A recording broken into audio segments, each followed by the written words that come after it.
Assalamualaikum warahmatullahi wabarakatuh.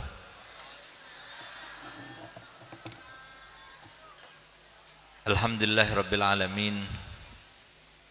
Wassalatu wassalamu ala asyrafil anbiya'i wal mursalin Sayyidina wa habibina wa syafi'ina wa nuri qulubina Muhammad Habibi rabbil alamin wa imamil ghurril mahajjalin wa ala alihi wa sahbihi ajmain. Subhanaka la ilma lana illa ma 'allamtana innaka antal alimul hakim. Rabbi shrah li sadri wa yassir li amri wahlul 'uqdatam min lisani yafqahu qawli, amma ba'du. Yang sama-sama kita hormati, kita muliakan, kita cintai, kita banggakan, kita taati, dan kita harapkan kelak nanti syafaatnya yaumul qiyamah. Para alim, para kiai, para habaib, khususnya yang kita muliakan, kita doakan masih ada panjang umur, sehat walafiat, yang penuh dengan keberkahan dan rahmat serta inayah Allah pada dirinya insyaallah. Ibunya Yesus, yang kita doakan semoga beliau masih ada umur dan melihat ketiga putranya menjadi jariyah bagi suaminya dan menjadi sebuah panutan untuk umatnya, dan semoga kita semuanya mendoakan barokah daripada beliau dan almarhum Kiai Damanhuri insyaallah. Amin amin ya rabbal alamin.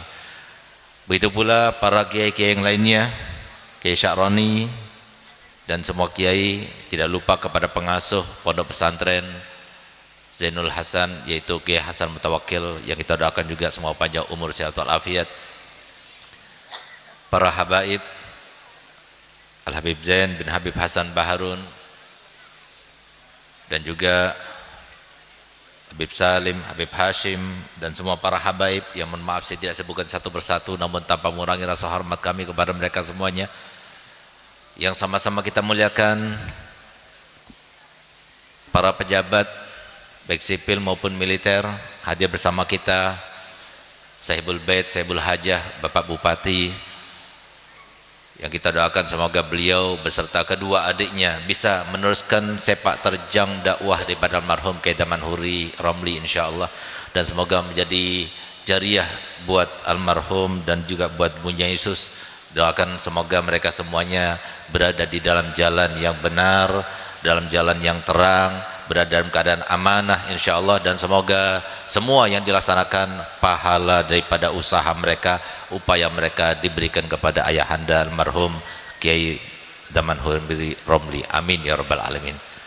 Tidak lupa kepada ketua MUI, ketua NU, Bapak Kapolres, Bapak Dandim, dan semua para pejabat yang mohon maaf saya tidak sebutkan satu persatu, namun tanpa mengurangi rasa hormat kami kepada mereka semuanya. Patut kiranya untuk kita panjatkan puja dan puji syukur kita ke hadirat Allah Subhanahu wa taala. Karena pada malam ini bukan kebetulan, tapi sudah direncanakan oleh Allah. Kita semuanya berada di tempat yang mulia ini, maksud dan tujuan kita mendoakan seorang kiai, seorang alim, seorang arif billah, seorang yang sudah melaksanakan semua apa yang diketahuinya daripada ilmu, yang insyaallah beliau inilah yang termasuk yang dikatakan Nabi SAW nanti tidak memberikan syafaat kelak di hari kiamat kecuali tiga golongan, yaitu para nabi, para ulama, dan para syuhada. Semoga kedatangan kita pada malam ini menjadi sebab kita terulur tangannya dan tersambung kepada tangan Kiai Damanhuri Romli, sehingga kita semuanya keluar di tempat ini dan keadaan mendapatkan syafaat beliau. Amin amin ya rabbal alamin. Salawat serta salam tidak lupa selalu kita haturkan keharibaan junjungan kita, kekasih kita yang mengasihi kita melebihi daripada kasih dan cinta siapapun yang pernah mengasihi kita, yaitu Nabi kita Muhammad sallallahu alaihi wasallam, dan kepada seluruh kerabatnya, kepada seluruh sahabatnya, dan kepada seluruh pengikutnya sampai hari kiamat. Alhamdulillah, tadi telah kita dengar bersama-sama bagaimana indahnya hidup yang dijalani oleh almarhum al-mafurlah Kiai Damanhuri. Merupakan sebuah peringatan untuk kita semuanya.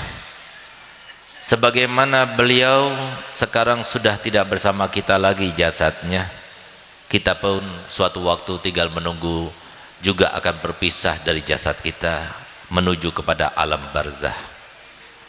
Tapi bagaimana beliau kita saksikan bersama-sama menuntaskan perjalanan hidup yang banyak di antara kita yang tidak memahami bahwa perjalanan hidup itu adalah sesuatu yang sangat-sangat menyulitkan bagi semua. Bukan hanya bagi para ulama, bukan hanya bagi para waulia, bahkan bagi Nabi kita Muhammad SAW itu adalah sesuatu yang sulit, karena memang maksud daripada hidup kita itu adalah perjalanan hidup yang kita jalani itu. Sehingga pantas kalau kita belajar kepada Nabi kita Muhammad SAW, suatu waktu beliau itu duduk bersama sahabat-sahabatnya, tiba-tiba tanpa ada sebab beliau menangis, meneteskan air mata, sehingga banyak sahabat Nabi yang kemudian menangis bersamanya. Lalu apa kata beliau? Lau alimtum ma alimtu la dhahiktum qalilan wala bakaitum katsiran wala hasaitum ala ru'usikum at-turab. Kalau seandainya kalian tahu dengan apa yang aku ketahui, maka niscaya kalian akan tertawa sedikit, kalian akan menangis banyak, dan kalian akan mengambil tanah dan menaburkannya di atas kepala. Kenapa dikatakan oleh Nabi SAW demikian? Karena memang perjalanan hidup itu sulit.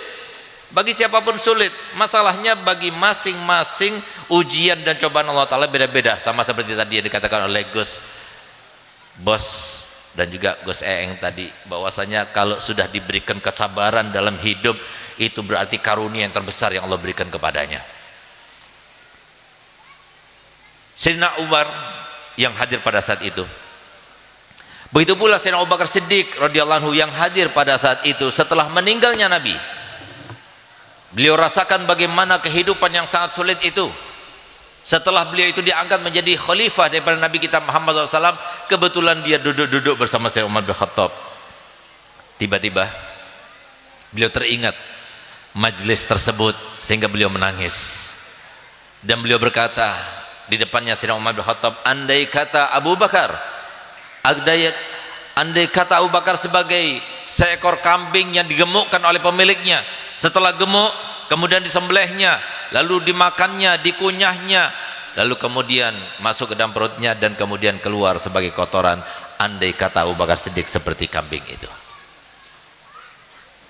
Sambil menangis Umar bin Khattab ketika mendengar kata-kata beliau, beliau juga tidak kalah, beliau menyampaikan ungkapannya.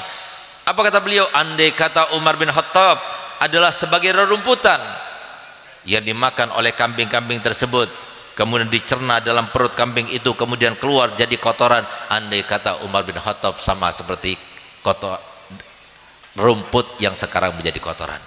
Kenapa Nabi kita Muhammad SAW tauladan kita yang paling utama? Kenapa Sayyidina Abu Bakar Siddiq kemudian juga mengikutinya? Begitu pula Sayyidina Umar bin Khattab merasakannya, karena mereka tahu kehidupan itu sulit.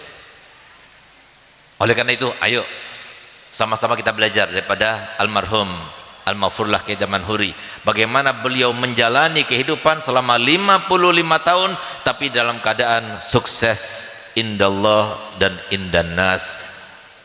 Semoga kita seperti beliau bisa melewati segala macam ujian dan cobaan dengan sukses tanpa ada kendala, dan kita semuanya meninggal dunia dalam keadaan mendapatkan ridha Allah. Amin, amin ya rabbal alamin. Ma'asyiral muslimin rahimakumullah, ini sangat penting sekali untuk kita sampaikan, karena sekarang ini adalah zamannya orang itu lupa, zamannya orang itu lalai, zamannya orang itu terlupakan dan terhindarkan. Dengan apa? Dengan sosmed ini. Mohon maaf, ini medsos dan sosmed ini melupakan kita bahwasanya kita ini adalah makhluk yang seperti disampaikan oleh Nabi Muhammad tadi, bahwasanya kita adalah manusia, sebutkan oleh Sayyidina Abu Bakar dan Sayyidina Umar tadi, bahwasanya kita juga akan menjalani kehidupan yang sulit sama. Jangan kita katakan yang sulit itu hanya Bapak Bupati saja, yang lainnya enggak, semuanya sulit, semuanya kehidupan yang sulit. Mohon maaf, kenapa? Tadi saya disampaikan oleh putranya sendiri, Kiai Damanhuri, Masya Allah, begitu cintanya kepada Bunya Yesus sampai beliau tidak pernah mengatakan tidak kepada istri beliau. Kan luar biasa ini. Kenapa beliau katakan demikian? Karena beliau sangat tahu bahwasanya Allah tidak merencanakan segala sesuatu dan kebetulan, tapi sudah dengan matang-matang. Bayangkan, Bunya Yesus lahir di Genggong, besar di Genggong, berpendidikan di Genggong, sampai sekarang masih digenggong, dan semoga beliau masih panjang umur, sehat walafiat insyaallah, kemudian meninggal dan dikumpulkan bersama Ki Hasan sepuh insyaallah dan suami tercintanya bersama Nabi Muhammad, amin ya rabbal alamin. Kok bisa-bisanya ketemunya di mana sama kayak Daman Huri, kok ketemu jodohnya di sana? Biar kita paham, belajar. Ternyata apa? Ternyata Nabi kita Muhammad SAW sudah menyampaikan sebelumnya, bukan sebuah kebetulan, tidak, bukan sebuah kebetulan, tapi sudah direncanakan oleh Allah Ta'ala. Karena apa? Pasangan kita itu adalah pasangan yang sudah Allah pilih. Konsep yang digunakan oleh Allah Ta'ala sama, konsep dan pertimbangannya itu juga sama. Apa itu pertimbangannya? Ternyata pasangan kita, orang tua kita, anak-anak kita, kerabat kita, sahabat kita yang kita kenal selama hidup kita, itu ternyata mereka adalah orang-orang yang sudah Allah pilih untuk menjadi bahan ujian bagi kita, yang pertimbangannya adalah yang paling bisa menguji dan paling bisa mencoba. Makanya kenapa Imam Ali berkata begini, nikah yang dikatakan sebagai surga dunia, tapi Imam Ali mempunyai persepsi yang berbeda. Kata Imam Ali, an-nikahu farahuhu syahr wa husnuhu tulad dahar. Ya, nama nikah itu senangnya cuma sebulan, tapi sumpeknya, sedihnya, nelangsanya itu sepanjang umur sampai meninggal dua-duanya. Itulah kehidupan. Bahkan kalau kita ingin tahu bagaimana kehidupan ini, seperti yang disampaikan Nabi SAW, sulit, hidup itu sulit, nggak mudah bagi siapapun, kecuali bagi mereka yang mempunyai, yang dibekali oleh ilmunya Nabi kita Muhammad SAW, maka dia mudah akan menjalaninya. Saya ingin menyodorkan dua pertanyaan kepada antum semuanya, di mana dari dua pertanyaan ini kita bakal tahu sesulit itulah kehidupan. Saya ingin bertanya kepada antum semuanya, dan saya ingin sodorkan, bapak-bapak, ibu-ibu, saudara kami kaum muslimin, kaum muslimat rahimakumullah. Insyaallah malam ini banyak para aulia di sini. Insyaallah banyak para solihin di sini. Apalagi kita datang menghauli seorang wali Allah, seorang alim, arif billah. Insyaallah kalau kita berdoa pada malam ini dikabulkan. Kira-kira mau tidak sampean semuanya saya doakan tidak keluar dari tempat ini kecuali semuanya jadi wali Allah, semuanya jadi kekasih Allah, semuanya memandang wajah Nabi Muhammad di dunia sebelum di akhirat. Mau semuanya? Yakin? Oke, sekarang saya mau bertanya dengan pertanyaan kedua dan sodoran kedua. Kira-kira di saat kalau kita berdoa pada malam ini dikabulkan, kira-kira mau tidak sampean semuanya saya doakan tidak keluar dari tempat ini kecuali sampean semuanya dicatat oleh Allah Ta'ala sebagai orang yang paling banyak ujian dan cobaannya? Mau apa tidak? Tuh, diam semuanya. Nah, itulah kita. Pertanyaan pertama dan pertanyaan dua sama. Kalau kita mau jadi wali Allah, harus banyak cobaannya, harus banyak ujiannya, harus kita lewati semuanya dan sukses, baru kita akan menjadi wali Allah. Gak mudah, hidup ini gak mudah. Hidup ini bukan bermimpi, hidup ini bukan berangan-angan, hidup ini bukan sekedar bercita-cita. Siapa kita dibandingkan dengan Nabi kita Muhammad SAW? Nabi Muhammad itu adalah manusia yang paling super, yang paling istimewa, yang semua alam semesta ini diciptakan karena Nabi kita Muhammad SAW. Tapi Nabi di dalam hadisnya pernah menantang kita semuanya dengan sebutan dan ungkapannya. Beliau katakan, kalau seandainya kalian tertimpa dengan musibah, dengan ujian yang berat-berat, ayo coba sodorkan dan bandingkan dengan ujianku. Pasti ujian kita nggak ada apa-apanya dengan Nabi Muhammad. Ini Nabi, ini Rasulullah, ini Habibullah, yang nanti ketika dia pada mahsyar, para nabi-nabi semuanya ketika kita minta tolong kepada mereka, mereka mengatakan nafsi, nafsi, kecuali Nabi kita Muhammad. Tapi lihat bagaimana beliau, lihat bagaimana kehidupannya. Kok bisa-bisanya orang seperti kita baperan itu loh, baru diuji dengan ujian semacam ini saja, kemudian kita sudah seakan-akan paling berat saya ujiannya, Bib, doakan biar saya ringan ujiannya dan sebagainya. Siapa kita? Paling berat itu adalah para aulia. Nabi SAW sudah menjelaskan, asyadun nasi balaan al-anbiya summal ulama summal amsal fal amsal. Paling beratnya ujian manusia itu adalah para nabi, lalu siapa? Lalu para ulama, lalu siapa? Lalu yang mengikuti mereka jejaknya selangkah demi selangkah. Itulah yang paling berat cobaannya. Artinya yang paling ringan cobaannya adalah yang paling tipis keimanannya. Kenapa? Karena Nabi SAW telah menjelaskan, "Iza ahabballahu abdan ibtalah." Camkan baik-baik. Kalau sudah Allah cinta kepada seseorang, Allah akan mengujinya. Tanda bahwasanya Allah cinta kepadanya, Allah akan uji.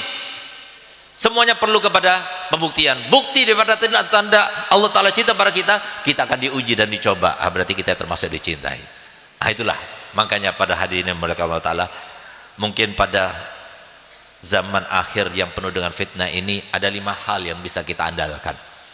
Sulit untuk kita mengandalkan amal kita. Jangan kita mengandalkan sholat kita, jangan kita mengandalkan hal-hal yang lain daripada amal-amal kebaikan kita, tapi paling tidak kita bisa mengandalkan 5 hal yang diajarkan oleh Nabi kita Muhammad SAW. Apa itu 5 hal? Yang pertama, kalau kita bisa berusaha membersihkan hati, bersihkan. Itu modal utama. Allah tidak mengatakan nanti di akhirat yang selamat yang banyak sholatnya, tidak. Allah juga tidak menyatakan nanti yang selamat yang banyak puasanya, tidak. Yang banyak sodakonya, tidak. Yang banyak sabarnya, tidak. Tapi Allah SWT menyatakan, yauma la yanfa'u malun wala banun illa man atallaha biqalbin salim. Pada hari itu, pada saat itu nggak ada selamat kecuali yang menghadap pada Allah dalam keadaan hatinya bersih. Itu apa hati bersih? Apakah hati bersih itu berarti kita nggak ada sombongnya, nggak ada irinya, nggak ada dengkinya, nggak ada ujubnya? Memang itu bagian daripada, sebagian daripada memberikan hati. Tapi yang lebih daripada itu, bersih hati itu nggak ada lintasan sama sekali, nggak ada pertentangan sama sekali kepada Allah yang menentukan. Itu tidak mudah. Sehingga lihat bagaimana Syekh Abdul Qadir Jalani, beliau memberikan nasihat kepada kita, nasihat yang sangat jitu untuk kita menghadapi dunia ini supaya kita selamat daripada dosa. Apa kata beliau? Kun ma'al haqqi ka'an la khalqah. Kalau kamu selamat daripada dosa di antara manusia, jadilah kamu itu bersama Allah. Pertimbangannya, bersama Allah tidak ada makhluk, yang ada hanya kita bersama Allah. Semua manusia ini menurut beliau fungsinya cuma 2. Istri kita, iya. Orang tua kita juga iya. Semua manusia fungsinya cuma 2. Yang pertama adalah media Allah untuk menguji kita dan mencoba kita. Dan perlu diingat, banyak di antara kita yang menganggap dan mempunyai persepsi yang namanya ujian itu, yang namanya cobaan itu hanya yang gak enak saja. Padahal ujian dan cobaan Allah juga termasuk yang enak-enak, yang senang-senang, yang membahagiakan. Itu juga ujian daripada Allah. Selama kita masih di dunia, nggak pernah sedetik pun kita terlepas daripada ujian dan cobaan daripada Allah. Karena ujian Allah meliputi 2 hal. Wa yabluukum bil khairi wasyarri. Allah akan mencoba kalian dengan kebaikan dan keburukan sekaligus. Sehingga setiap waktu kita akan dicoba, setiap waktu kita akan diuji. Dengan kebaikan, apakah kita bersyukur atau tidak? Dengan keburukan, apakah kita sabar atau tidak? Berapa banyak di antara kita yang ketika diberikan kebaikan oleh Allah Ta'ala berupa jabatan, berupa harta benda, berupa ketampanan, berupa kecantikan, lupa bahwasanya yang memberikan itu adalah Allah. Sampai bisa-bisanya dia itu merendahkan orang lain, bisa-bisanya dia itu kemudian sampai melanggar syariat Allah Ta'ala, bisa-bisanya dengan apa yang telah diberikan Allah Ta'ala daripada kenikmatan itu, kemudian dia itu meninggalkan sholatnya, kewajibannya, melanggar semua larang-larangannya. Ini termasuk orang yang tidak sukses melewati ujian. Padahal kebahagiaan, kesenangan. Begitu pula yang namanya cobaan yang berupa keburukan, itu sudah jelas semuanya. Bahkan dikatakan oleh Imam Ghazali, cobaan yang terberat itu bukan cobaan yang tidak baik. Karena apa? Yang tidak baik itu kita rasakan, mau tidak mau sudah harus kita melaksanakannya. Sehingga apa? Mengingatkan diri kita pada Allah. Tapi ketika kita diuji dengan kebahagiaan dan kebaikan, banyak orang yang lupa. Kaya, baru saja diberikan kekayaan sedikit sudah sombongnya minta ampun. Baru saja dikasih ilmu sedikit sudah sombongnya minta ampun. Belajar di luar negeri, kemudian pulang ke pondoknya, ke pondok asalnya, sudah menganggap guru-gurunya seperti sebanding sama dia. Berapa banyak yang semacam itu? Ini adalah contoh orang-orang yang tidak lolos ujian. Saya masih teringat Bagaimana almarhum abah saya Habib Hasan Baharun, beliau mengatakan kepada saya, dan sampai sekarang saya itu selalu mengikuti, yang pada saat saya mendengar pertama kali, di saat saya berumur 11 tahun pada saat itu, saya menganggap itu ada sesuatu wasiat dan pesan yang mudah, tapi begitu kita jalani, oh sulit sekali, luar biasa. Apa kata beliau? Habib Hasan yang mendirikan pondok pesantren Darul Dakwah, yang sekarang santri dan santriwatinya sebanyak 19.000.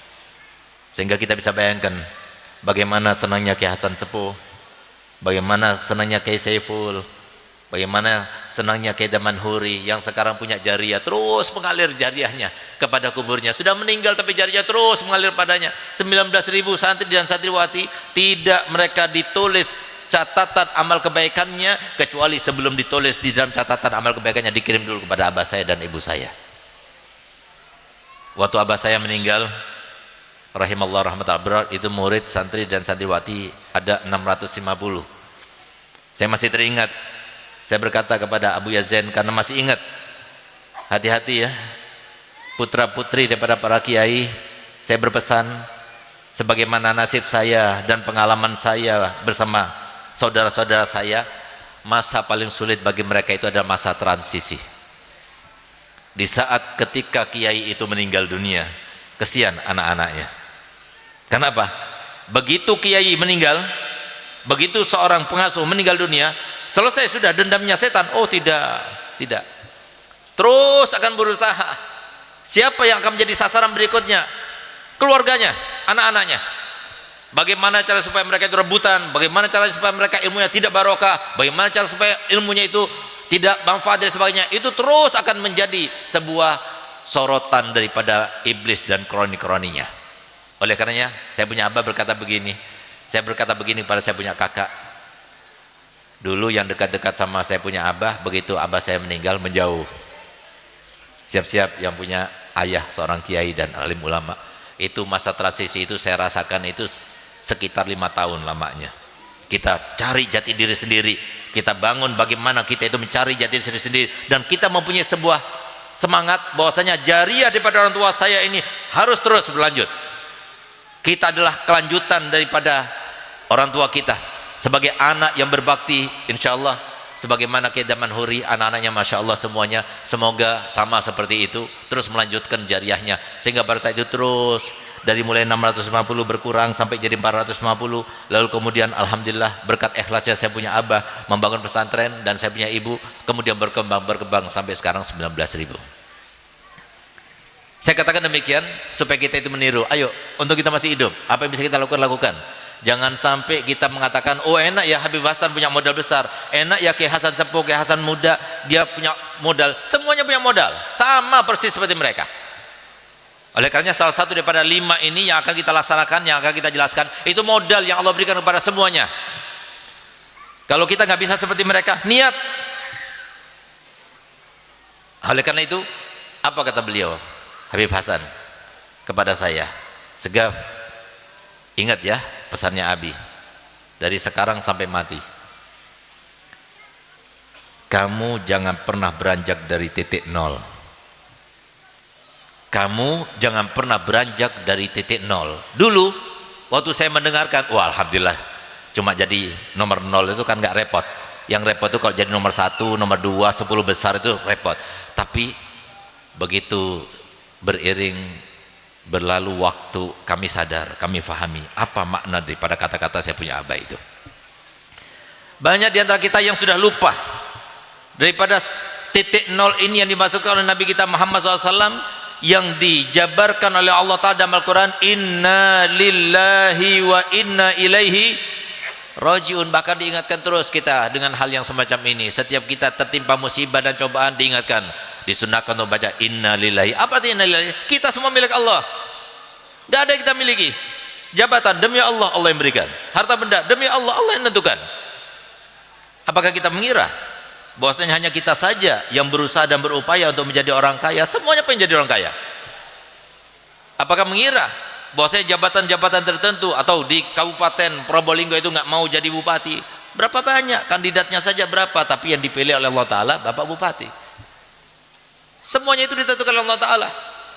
Tapi lihat bagaimana di sini Saya punya abang mengatakan jangan pernah beranjak dari titik nol. Banyak sekarang, mohon maaf,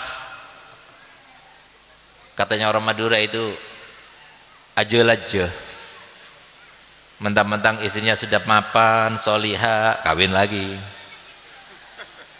Mentang-mentang sudah punya uang, kemudian dia begini dan sebagainya. Mentang-mentang dia sudah menjadi pejabat, jadi korupsi. Ingat, nggak bakal kita lepas daripada ketentuan Allah, nggak bakal kita lepas. Alhamdulillah kita punya presiden sekarang ini luar biasa ya, Bapak Prabowo, semoga Allah menjaganya beliau. Ya. Di mana beliau itu menangis menetesan air mata. Beliau katakan sendiri, ya mungkin kalau kita memilih ya patut untuk kita jadikan sebuah pertimbangan. Kalau pilih itu yang seperti Bapak Prabowo. Kenapa? Karena beliau sudah sepuh, 5 kali nyalon, sekali baru dapat nih. Sekarang sudah 70 lebih. Mau cari apa lagi? Mau cari perempuan sudah nggak ada nafsu mungkin ya. Mau cari harta benda dia sudah kaya raya sudah. Mau cari apa lagi? Sehingga apa, subhanallah, beliau katakan yang paling penting yang menjadi sebuah kepentingannya beliau dalam hidup ini, bagaimana saya meninggal dunia Indonesia berubah. Itu sangat luar biasa. Sehingga beliau selalu ingatkan kepada para koruptor, hai para koruptor, kamu tidak malu bahwasanya kalau seumpama suatu waktu nanti kamu akan ketangkap, nanti kamu akan berpakaian dengan pakaian oranye, bagaimana nasib istrimu, bagaimana nasib anak-anakmu, bagaimana nasib teman-temanmu melihat kamu diborgol dengan pakaian oranye dan sebagainya. Apa yang kamu rasakan? Kamu nggak mikirkan yang semacam itu, apalagi kamu sudah tua dan sebagainya. Ini salah satu pertimbangan supaya kita itu jangan sampai beranjak dari titik nol. Tengah teh aja. Kalau sudah orang itu mendapatkan suatu kenikmatan itu kadang-kadang dilupakan oleh Allah Ta'ala. Itu ujian. Makanya harus ingat sekarang, pulang dari tempat ini harus ingat, ujian Allah ada 2. Ujian Allah berupa keburukan, ujian Allah berupa kebaikan. Dua-duanya ujian. Jangan sampai kita lupa kepada Allah. Lalu bagaimana kita mempersiapkan kehidupan yang sulit ini?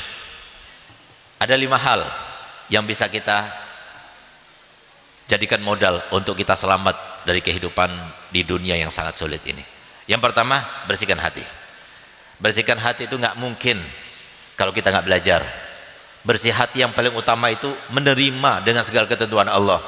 Nggak perlu kita iri, nggak perlu kita dengki, nggak perlu kita sampai bablasan, itu nggak perlu. Karena apa? Kalau Allah sudah menentukan kita punya mobil, ya punya mobil. Kalau Allah menentukan kita nggak punya mobil, nggak bakal punya mobil. Yang penting kita usaha.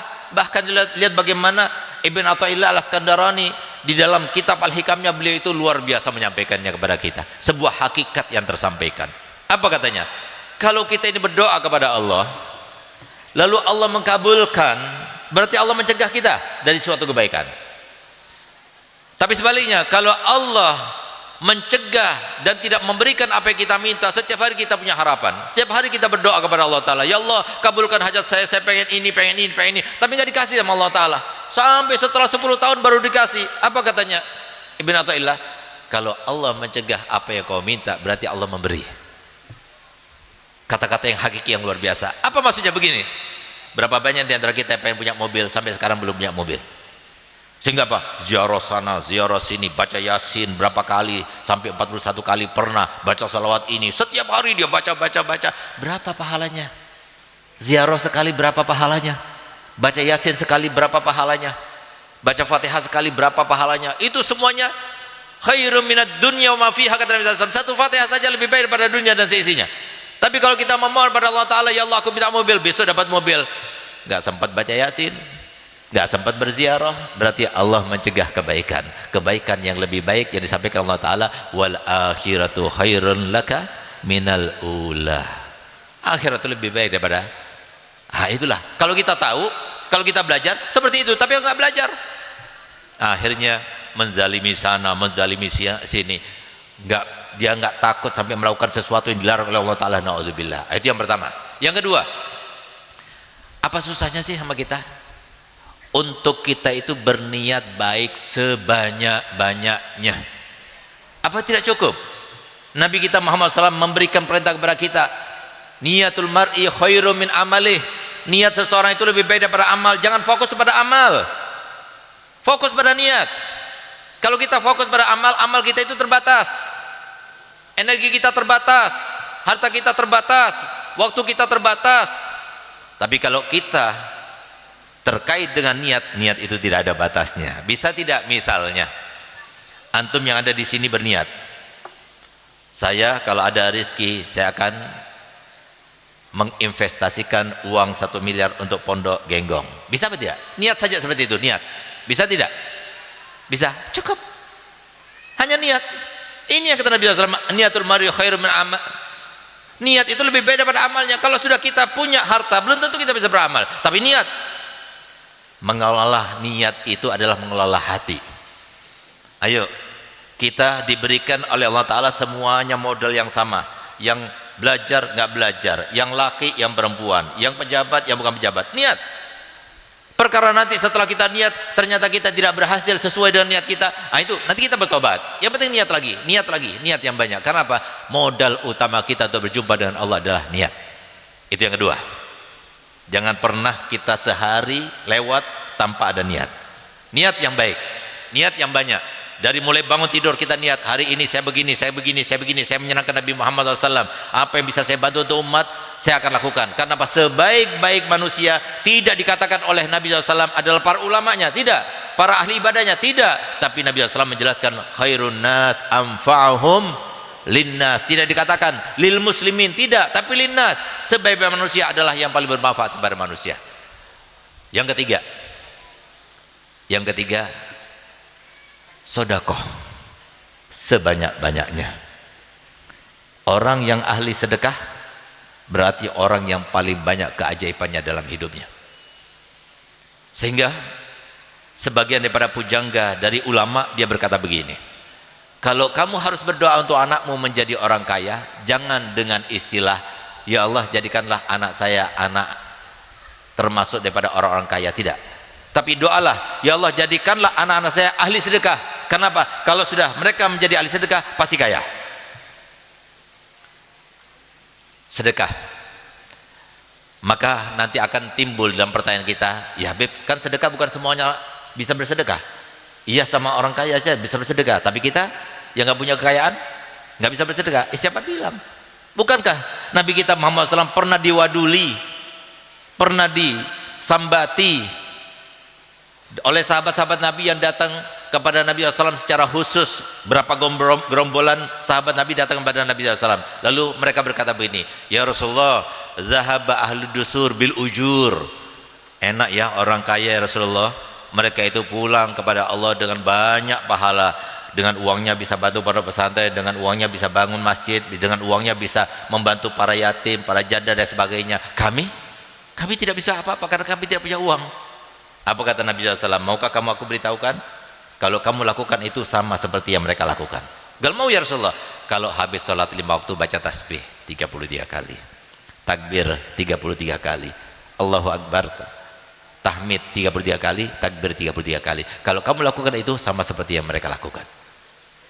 Lalu mereka bertanya, ya Rasulullah, kalau seumpama yang kaya itu baca ini juga, apakah mereka juga dapat juga? Oh iya, dapat juga. Tapi biasanya, mohon maaf, biasanya kalau Allah kasih kelebihan ada kekurangan.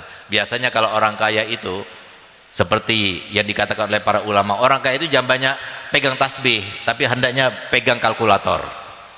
Kenapa? Karena modalnya di situ. Para pejabat harusnya mereka itu jangan bawa tasbih, nggak perlu, tapi pakai pulpennya untuk tanda tangan sebanyak-banyaknya. Saya masih teringat bagaimana dulu pondok pesantren Darul Dakwah itu kita kesulitan mendapatkan air. Ini salah satu contoh yang bisa digunakan oleh bapak pejabat, karena alhamdulillah kiai kita, gus kita juga pejabat. Jadi beliau ini termasuk yang rakus, dua-duanya diambil. Jadi pejabat, satu harinya pejabat asalkan adil dan amanah, Bapak Kapolres, Bapak Dandim dan mereka para pejabat ini, itu satu harinya kata Nabi SAW, khairum min yaumun min imamin adil, seperti ibadah ka ibadati sittina sanah. Satu hari saja daripada hari-hari para pejabat asalkan adil dan amanah seperti beribadah 60 tahun. Apalagi jadi orang alim, dua-duanya dikumpulkan oleh beliau. Ini ada cerita di mana pondok Dalwa itu dulu itu nggak ada air, kesulitan kita dapat air. Akhirnya ada satu yang membantu kita ngebor. Tambah dalam, tambah asin. Bahkan ketika sampai ke dalamnya 150 meter malah keluar minyaknya. Sehingga saya masih ingat itu kalau dibakar dengan api itu langsung nyala. Sehingga cepat-cepat ditutup sama saya punya abah, takut ketahuan sama ahli minyak, akhirnya diambil pondoknya nanti. Kesulitan kita. Jadi nggak ada air. Subhanallah, ada Bapak Bupati Jeliteng, dia mantan TNI, mantan Bupati Pasuruan 2 periode. Subhanallah, dia pada waktu tahun 84 kalau tidak salah atau 86 ya tidak salah, beliau itu menyerahkan uang sebesar 4 juta untuk pengurusan surat supaya mengeluarkan air yang menjadi polemik antara Pemkab dan Pemprov, yaitu air Umbulan itu air Umbulan itu dari Umbulan sampai ke Surabaya dialirkan. Tapi subhanallah di zamannya Bapak Jeliteng itu dikeluarkan dan subhanallah menjadi sebab kemuliaannya. Setelah almarhum meninggal dunia, ada yang bermimpi Nabi kita Muhammad sallallahu alaihi wasallam. Ingat di dalam hadis Bukhari sebutkan, man ra'ani fil manam faqad ra'a haqqa fa inna syaitan la yatamassalu bi. Yang bermimpi aku dalam tidurnya berarti dia itu telah mimpi yang benar, dia melihat sebuah kenyataan. Di mana ada satu orang soleh bermimpi Bapak Jeliteng ini duduk sama Nabi Muhammad. Ini kan nggak mudah, Bapak pejabat duduk sama Nabi Muhammad. Mohon maaf saya katakan begitu karena apa? Karena pejabat itu mohon maaf yang paling sulit hisapnya, paling panjang hisapnya. Kenapa? Setiap orang itu pasti ada kelebihan dan kekurangannya. Emang enak jadi pejabat, ya. Tapi nanti di akhirat itu panjang. Semoga yang ada sekarang ini termasuk yang betul-betul diberikan Allah Ta'ala amanah, sehingga nanti jabatan itu menjadi sebab kedekatannya bersama Nabi kita Muhammad SAW. Amin ya Rabbal Alamin. Akhirnya apa? Ketika yang bermimpi itu melihat Bapak Jeliteng, ini Bapak Jeliteng mantan Bupati Pasuruan, gak lihat. Bagaimana engkau dapatkan kemuliaan duduk bersama Nabi Muhammad walaupun dalam mimpi? Apa kata beliau? Gal iya, berkat tanda tangan saya mengeluarkan air, mengalirkan air ke Dalwa. Coba lihat, air yang dari tahun 86 kita gunakan sampai sekarang digunakan 19.000 orang mandi menggunakan air itu, sholat menggunakan air itu. Berapa banyak dia dapatkan? Hanya modal tanda tangan. Ayo jangan lupa pejabat, gunakan kesempatannya. Ini termasuk bagian sedekah. Itu yang benar. Semoga Gus Haris banyak jariahnya insyaallah, banyak tanda tangan yang ditulis insyaallah sehingga menjadi jariah bagi Kedaman Huri bersama Abunya Yesus insyaallah. Amin ya Rabbal Alamin. Kemudian yang keempat, cari syafaat sebanyak-banyaknya. Siapa yang beri syafaat? Yang memberi syafaat itu Nabi Muhammad dan para nabi.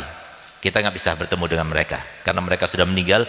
Yang masih ada tinggal Nabi Isa, Nabi Khidir sama Nabi Ilyas. Sulit untuk kita bertemu dengan mereka. Lalu siapa lagi kata Nabi Muhammad? Para syuhada.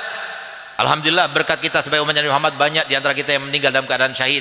Bahkan kata Nabi SAW, aksaru syuhada ummati matu alal firas. Kebanyakan syuhada umatku itu meninggal di atas kasur.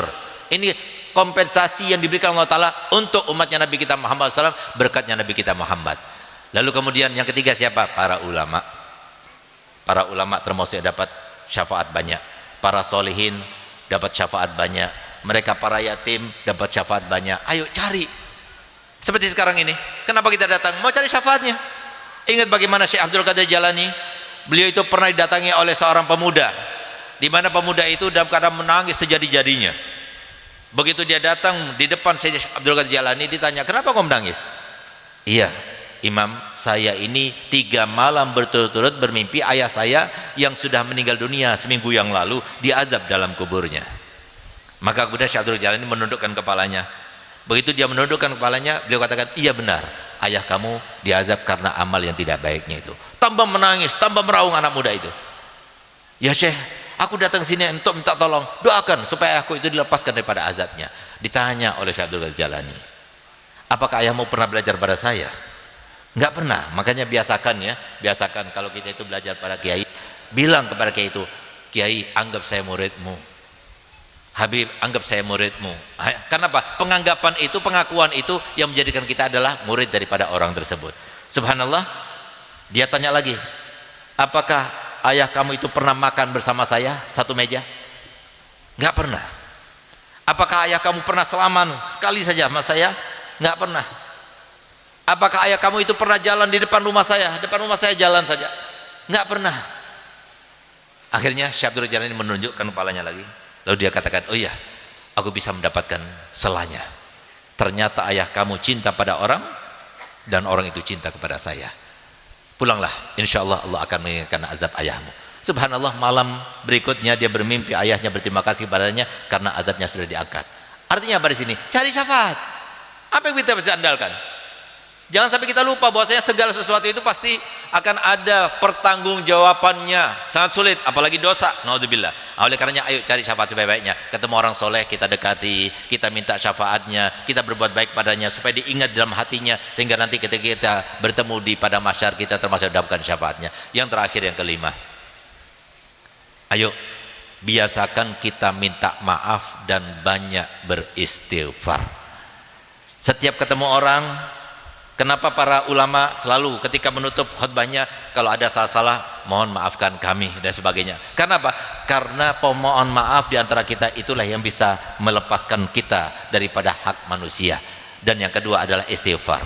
Istighfar kepada Allah Ta'ala. Selama kita masih beristighfar, selama kita bertobat kepada Allah Ta'ala, selama itu pula Allah tidak akan memberikan azab kepada kita. Itulah 5 hal modal untuk kita menjalani kehidupan yang sangat sulit ini. Semoga kita berdoa kepada Allah Ta'ala dengan berkat kehidaman huri, berkat punya Yesus, dan berkat para ulama, para kiai, insyaAllah berkat pondok pesantren Genggong yang terus akan mengalir ke atas, pahala demi pahala, cahaya dan cahaya. Ya Allah, kita yang berada di sekitar itu ya Allah, jadikanlah kami tidak pulang kecuali Engkau berikan kami anugerah yang banyak ya Allah, rahmat yang banyak ya Allah, barokah yang banyak ya Allah. Tidak ada seorang pun di antara kita yang meninggalkan tempat ini kecuali dosanya diampunkan, hajatnya dikabulkan, yang sakit Allah angkat penyakitnya, terutama penyakit hati Allah hilangkan darinya.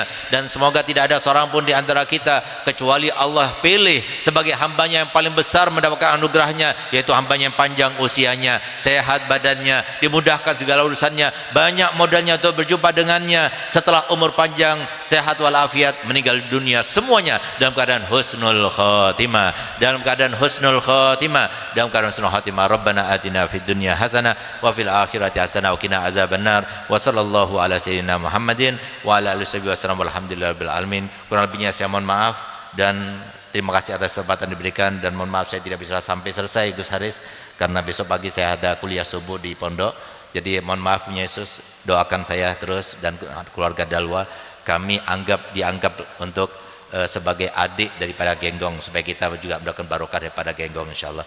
Assalamualaikum warahmatullahi wabarakatuh.